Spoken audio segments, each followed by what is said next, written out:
Today is the last day of 2019, and that means you're going to be starting on your New Year's resolutions tomorrow. So if your New Year's resolution is to become a web developer, I'm going to give you all of the steps and technologies and tools that you need to learn right now so you can become the best web developer possible in 2020. Let's get started now. Welcome back to Web Dev Simplified. My name's Kyle, and my job is to simplify the web for you so you can start building your dream project sooner. So if that sounds interesting, make sure you subscribe for more videos just like this one. Also, before I get started with everything you need to learn, I have a playlist on my channel called New Web Developers Start Here, and you can go to this playlist and it's going to include nearly everything that I talk about in this video, and this is going to be staying up to date. So even if you find this video a year from now, 2 years from now, you can still use that playlist to learn everything you need to become a web developer. So I'm going to have that link down in the description below. Now, to get started, we first need to talk about the tools and technologies you need to download to get started with web development, because unfortunately, you need a little bit of stuff installed in order to become a web developer. Luckily, these are pretty easy though. The first thing you need is going to be some form of web browser, which if you're watching this video, I'm sure you already have installed. You can use something like Google Chrome, Firefox, Safari. As long as it's a modern web browser, it's going to be fine. So don't use Internet Explorer. Make sure you use something that's modern and going to work with all of the new technologies. Also, the next thing that you're going to need is a text editor. My personal choice of text editor is Visual Studio Code, but you can use any text editor you want, such as Sublime. It doesn't really matter. I just recommend Visual Studio Code because of how great it is for web development. It was made with web development in mind, so it is perfect for web development. The next thing that you're going to need is going to be some form of version control. This just means that when you make changes to your code and to your websites, you can actually save those different versions. So it's really easy to go backwards if you broke something and go forward and save things and so on. It just makes working with changes so much easier. I recommend using Git. It is by far and away the most popular version control out there. So I would use Git combined with GitHub for all of your version control needs. Also, you're going to need a terminal to be able to access Git and all of your different versions. So if you're on Mac or Linux, the built-in terminal is great. But if you're on Windows, I would recommend using Git Bash, which actually comes with Git. So when you download Git, you're going to get a terminal called Git Bash. So I would recommend using that for all of your different terminal related needs. Now those are all of the different tools that you're going to need to download for web development. So we can finally start jumping into what you need to learn for web development. And unlike most people, I recommend the very first thing that you learn with web development is the different types of web development out there. There are actually tons of different types of web development, namely front-end, back-end, and full-stack development. So knowing the differences between those three and the other more minor types of web development is incredibly important.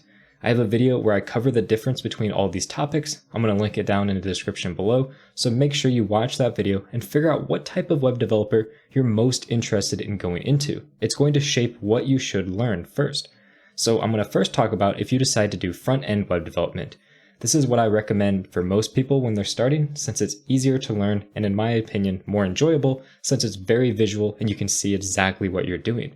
So if you want to be a front-end developer, the most important thing you're going to need to learn is going to be HTML. It's essentially what allows you to make the websites. It's how you put all of your content on your website. So I would learn HTML. You really only need to learn the basics of HTML. It's fairly straightforward and shouldn't take you too long to learn the basics of. And once you understand those basics, you can move on to CSS. Now CSS is a huge concept. There's a lot of advanced topics for CSS, and I'm actually working on a course for CSS, which you can check out in the description below if it's out when you're watching this video. But essentially, CSS is going to be what allows you to style your websites. It's going to be allowing you to make your website look different than other websites. You can change colors of things, positions. You can do a ton with CSS. And combined with HTML, you can make really, really good looking websites. And you can actually build tons of websites for different things such as portfolio sites using just CSS and HTML. So I recommend learning the basics of CSS and the basics of HTML as your starting point for front-end web development. Then from there, you can work on deploying your websites. I recommend using a tool like Netlify. It makes deploying HTML and CSS sites incredibly easy, and you can actually see your sites and give them to other people so they can check out your sites. It's really cool to be able to have all that information readily available for you on the web, deployed out there for everyone to use. Now, once you know HTML and CSS, the next thing to learn is JavaScript. And this is both important if you choose front-end or back-end. It doesn't matter. Both of them are going to use JavaScript either way. In the front end, your only choice is JavaScript, so you need to learn it. And JavaScript is going to allow you to do all of the really cool things on your web page, such as making things happen when you click a button, allowing things to move around your page really fancily. It allows you to do all of the user interaction portions of your website. And this is going to be the hardest thing that you learn in front-end web development at the beginning. You need to learn all of the programming concepts such as variables, arrays, types, classes, all these different programming concepts. And you need to start thinking like a computer, thinking logically, thinking in that programming mindset, which is difficult to learn at first. So I recommend you take quite a bit of time to really learn and master JavaScript, and only learn the vanilla plain JavaScript. Don't learn jQuery, don't learn some kind of framework or anything like that. Just learn JavaScript right away. It's going to be the best to learn just plain JavaScript to start, and then from there, when you get more advanced, you can throw in other things such as React in the future. Now that you know what you need to learn for the front end, let's move on to what you need to learn for the back end. And this I recommend you learning second if you already learned front end first, but you can start with the back end. And the first thing you need to use is your language of choice. I recommend using JavaScript combined with Node.js and Express, which is going to allow you to make web servers where you can serve up web pages on the back end, but you can choose any language you want. For example, you could choose Python combined with Django, Ruby combined with Rails. You could even choose PHP, even though I wouldn't recommend it. If I were you, I would choose between either JavaScript with Node and Express, or I would choose Python and Django. Those are going to be your most popular languages for back-end web development and are going to be able to have you the most job opportunities out there. And in my opinion, they're also fairly easy to learn compared to some other things, such as learning Java or learning PHP. They can be a little bit more difficult, they may not be as modern, and they may not have as many resources available as JavaScript and Python. Another incredibly important skill for back-end web developers to learn is database. You need to learn some database, whether this is a SQL database, such as Postgres or MySQL, or if it's a NoSQL database, such as MongoDB. It doesn't matter. I just recommend you choose one or the other. It is entirely up to you, and make sure you learn that. Also, I'd recommend learning a little bit about the other type. So if you chose to learn MongoDB, also learn the basics of SQL for things such as MySQL, just so you know the difference between the two. But really, you only need to learn one for these purposes. This is going to allow you to store and save data on your website so that users can save their own data and then see that data later when they come back to your website. It's an incredibly important skill to know, but you really only need to know it if you're planning to do back-end web development, since front-end web developers don't deal with databases. Now, the very last thing to learn as a back-end web developer is going to be deployment, and you cannot use Netlify with the back-end, so I would recommend using Heroku just because how easy Heroku is. It's incredibly easy to get up and running with a site, so I'd recommend using Heroku. You can deploy your Node site or your Python Django site there. It's really easy to deploy up to Heroku, and then you can actually have a site up and running just like if you did the front end with Netlify. It's something you can show to people, you can throw up on the web, and other people can access, which is the most fun part of web development in my opinion. And from there, if you learn both the front end and the back end, that is the basics that you need to know in order to get up and running with web development in 2020. But once you learn those basics, there's a ton of more advanced concepts that you can go into of your choosing. So one of those concepts is going to be version control.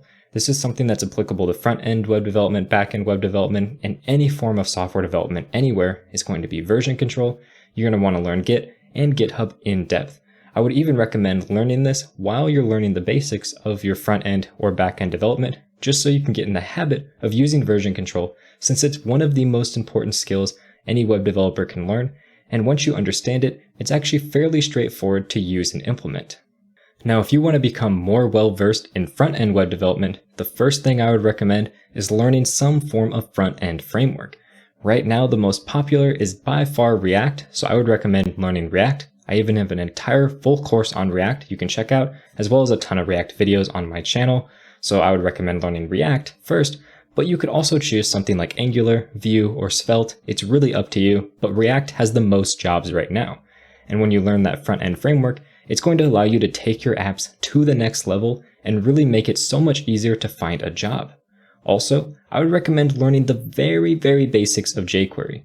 jQuery is an older library that's not really used as much anymore, but it's really popular in older companies, older code bases, and you're going to see it with a job. So I'd recommend at least learning the basics so you can understand what jQuery looks like and you can read the jQuery code that people are writing, but I wouldn't spend a ton of time on it because jQuery is constantly on the decline.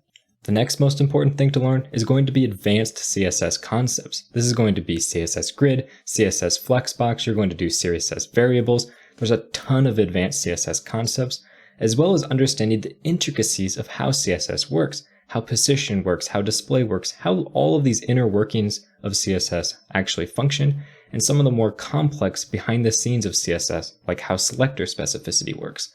These are all really important to learn, and I have videos on all of these topics on my channel you can check out, so just go down in the description for any of these topics, and I'll have links to all the videos for these different topics.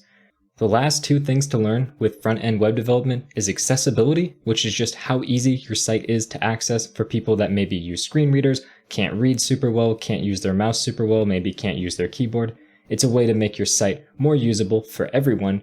And the next thing is going to be single-page applications and progressive web apps. These are quite advanced concepts, single-page applications and progressive web apps, so I'd recommend saving those till the very end till you have a really solid understanding of everything else. But essentially, a lot of web applications are moving towards progressive web apps or single-page applications where everything is done on the front end. There really is not a big back end, it's just an API you call. So learning about those different things and how to implement them is going to be important for getting jobs going forward in the next couple years. Now, moving on to the back end, some really important skills that you need to learn that are more advanced is going to be what like a REST API is and what a GraphQL API is. Right now, by far, REST APIs are the most popular, but GraphQL is really gaining popularity, and GraphQL APIs, in my opinion, are probably going to start taking over in the coming years. So knowing the difference between the two, how to implement them, and how to use them is incredibly important. Another incredibly important skill for backend developers is security. Understanding how to make sure your database is secure, you don't have SQL injection, you make sure that your admin roots are secure, that people can't access other people's accounts, user authentication, all of that is incredibly important, and all of that security concern falls on the backend developer. So learning about security, understanding security is really important as a backend developer. Another thing to learn as a backend developer that does some full stack development is going to be a CSS framework. Learning something like Bootstrap or Tailwind CSS is going to make it so that you can implement good looking websites using these CSS frameworks without actually having in-depth CSS knowledge. So instead of mastering CSS like the front-end developer is going to do, you can learn this framework and it's going to allow you to make decent looking websites with very little CSS skills, which is really useful when you want to focus on back-end development over front-end development. The last thing that I think is useful to learn as a developer is going to be AI and machine learning. These are two different topics that I think are slowly going to make their way into web development, especially in larger companies. So if you're interested in AI or machine learning, I highly recommend tagging those on somewhere in your learning, whether you're front end or back end, it really doesn't matter. But for the most part, this machine learning is going to be done in Python, so having an understanding of Python is going to really help when it comes to doing these machine learning and AI tasks. And that is all you need to know to be a web developer in 2020. If you want to check out videos on any of the topics I mentioned, they're all going to be linked in the description below. I'll have all the videos that you need there in the description, so make sure you check that out. Also, you can check out some of my other videos linked over here and subscribe to my channel for more videos just like this one. Thank you very much for watching and have a good day.